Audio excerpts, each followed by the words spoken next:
नमस्कार दोस्तों, जय भोलेनाथ।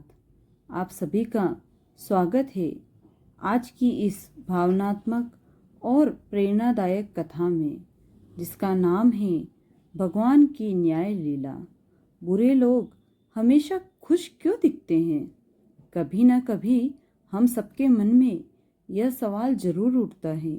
हे भगवान, हम तो सच्चे हैं, दूसरों की भलाई करते हैं, पूजा पाठ करते हैं, फिर भी हमें दुख ही क्यों मिलता है? और जो छल कपट करते हैं वे दिन दूनी रात चौगुनी तरक्की करते हैं। आज की कहानी इसी प्रश्न का उत्तर है, जो सीधे भगवान शिव के मुख से निकली एक जीवंत सीख है। हिमालय की तलहटी में बसे एक छोटे से गांव धर्मपुर में रहते थे पंडित सदानंद। नाम के अनुरूप वे सच में आनंदमय और सच्चे व्यक्ति थे। हर सुबह ब्रह्म मुहूर्त में उठकर मंदिर में जाकर भगवान शिव का जलाभिषेक करते, ओम नमः शिवाय का जाप करते और गांव के बच्चों को वेद और संस्कार सिखाते। उनकी पत्नी सुमन भी बहुत सरल स्वभाव की थी। घर में 2 बच्चे थे, बड़ा बेटा गोपाल और छोटी बेटी मंजरी। लेकिन उनकी जिंदगी आसान नहीं थी। खेत सूख चुके थे, कर्ज बढ़ता जा रहा था, बच्चों की ज़रूरतें पूरी नहीं हो पा रही थी। फिर भी सदानंद का विश्वास कभी डगमगाया नहीं। वह कहते, जो शिव देता है वही हमारा भाग्य है। सुख मिले तो आभार, दुख मिले तो परीक्षा।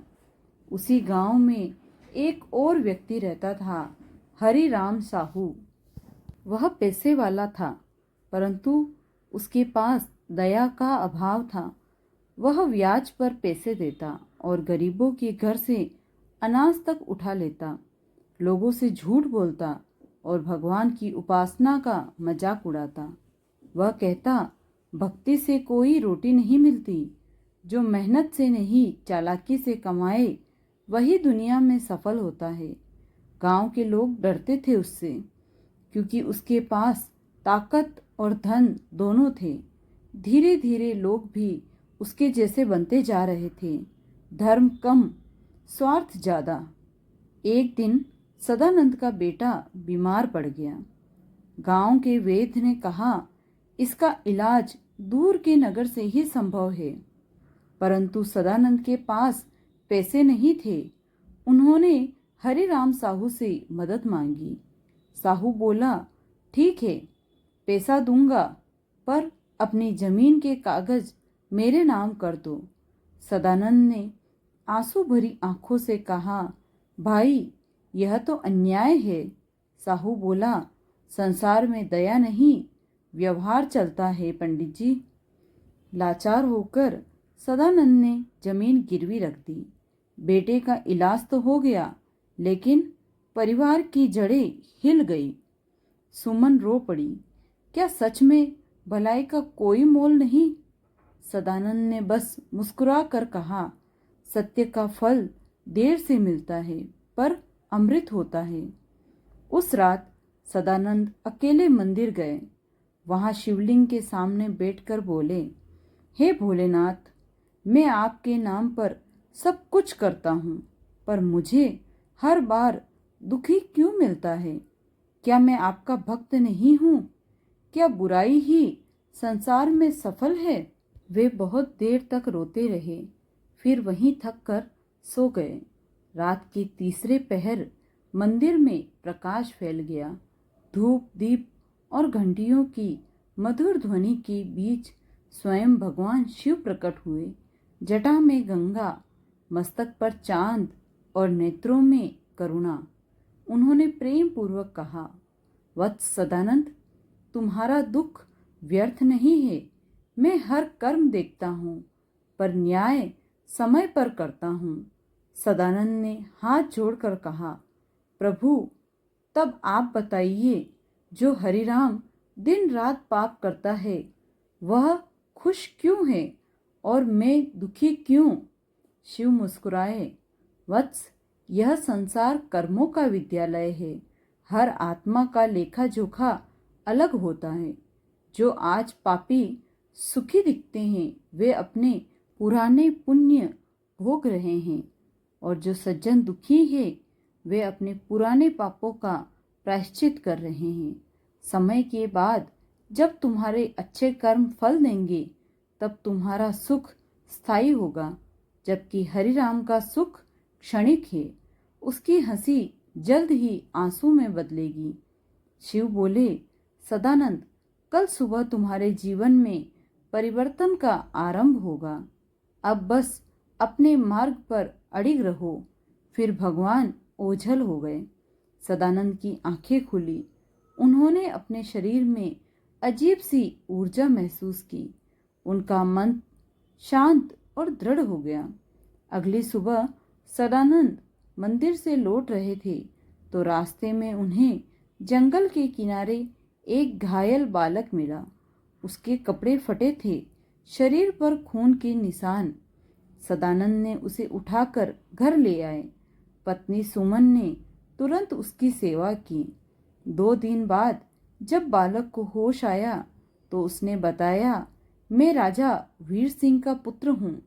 जंगल में शिकार करते समय रास्ता भटक गया था। सदानंद हैरान रह गया। उन्होंने उसकी सेवा वैसे ही जारी रखी जैसे अपने बच्चे की। तीसरे दिन पूरे गांव में शोर हुआ। राजा वीर सिंह स्वयं अपने सैनिकों के साथ उस इलाके में आए थे, अपने पुत्र को खोजते हुए।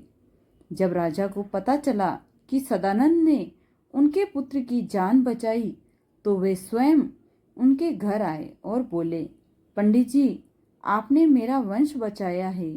आज से आपकी सारी देन फेरी माफ। मैं आपकी जमीन, घर और खेत सब लौटाता हूँ। सदानंद ने हाथ जोड़कर कहा, राजन, मैंने तो केवल मानवता निभाई है।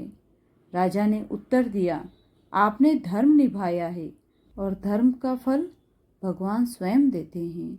उधर हरिराम साहू ने यह खबर सुनी तो उसके मन में ईर्ष्या भर गई। उसने सोचा, अब पंडित जी की इज्जत बढ़ेगी, मुझे कुछ करना होगा। उसने और अधिक धन कमाने के लिए गांव के बाहर चोरी का माल खरीदने बेचने का धंधा शुरू किया। लेकिन उसी रात उसकी दुकान में बिजली गिरी, आग भड़क उठी और सब कुछ राख में बदल गया। लोगों ने कहा, वही हरिराम जो कल तक घमंड में था आज राख बिन रहा है। वह रोता हुआ बोला, शायद यही भगवान का न्याय है। रात को सदानंद मंदिर गए और बोले, प्रभु, आपने मेरा विश्वास लौटा दिया। अब मुझे समझ आ गया कि आपका न्याय कितना सटीक है। शिवजी की मूर्ति से धीमी आवाज आई, वत्स, याद रखो, बुराई का सुख क्षणिक होता है पर भलाई का फल शाश्वत होता है। मैं न्याय करता हूँ पर जल्दी नहीं, सही समय पर। दोस्तों, इस कथा से हमें यही सीख मिलती है कि भगवान देर करते हैं पर अंधेर नहीं करते। बुरे लोगों का सुख अधूरा और अस्थायी है। सच्चे लोगों का दुख उनके आत्मा की शुद्धि का साधन है। भक्ति और सत्य कभी हारते नहीं, बस परीक्षा लंबी होती है। इसलिए अगर आप कभी सोचें कि बुरे लोग खुश क्यों हैं और मैं दुखी क्यों, तो याद रखिए, भगवान आपको गढ़ रहे हैं, न कि छोड़ रहे हैं। हे भोलेनाथ, हमें वही शक्ति दो कि हम दूसरों की अच्छाई में आनंद पाएं और अपनी कठिनाइयों में भी आपका हाथ महसूस करें। जय भोलेनाथ। हर हर महादेव। ओम नमः शिवाय।